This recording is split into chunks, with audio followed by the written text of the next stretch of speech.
भगवान बुद्ध जी ने बताया विशाखा ने, ये सूरज का, चांद का रोशनी कितना दूर तक जाएंगी, इस तक दूर तक।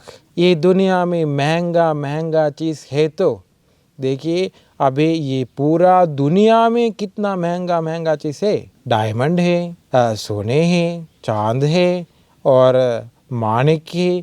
ये सब कुछ जमा किया तो और सूरज का, चांद का रोशनी जाते हैं देवलोक में, ब्रह्मलोक तक भी जाते हैं।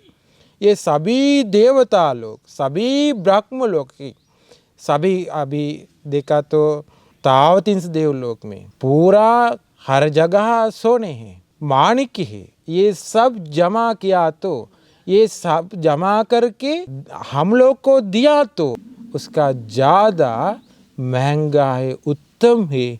एक दिन के लिए उपवास ग्रहण किया तो, कि भगवान बुद्ध ने बताया। अब देखिए हम लोग बहुत गरीब हुआ, हम लोग को पुण्य कम हुआ, हम लोग को ये दुनिया में कुछ नहीं है। अभी बहुत मेहनत करके पैसा कमाते हैं जिंदगी सुरक्षित करने के लिए। अब देखिए ये संसार में हम लोग ये से उपवास ग्रहण किया तो, उपवास पालन किया तो ये कुछ दुख पीड़ा हम लोग को अभी नहीं है ना। देखिए हम लोग खुशी से रहते हैं ना, अभी हम लोग को ये मौका मिला। देखिए भगवान बुद्ध जी ने सब कुछ बताया। भगवान बुद्ध जी कैसे बताया? ये भगवान बुद्ध जी पूरा ये संसार के बारे में सब कुछ अच्छा से समझ लिया। भूतकाल के बारे में पूरा भगवान बुद्ध जी ने सब कुछ अच्छा से समझ लिया। भविष्य के बारे में पूरा सब कुछ भगवान बुद्ध जी ने अच्छा से समझ लिया। कैसे समझ लिया?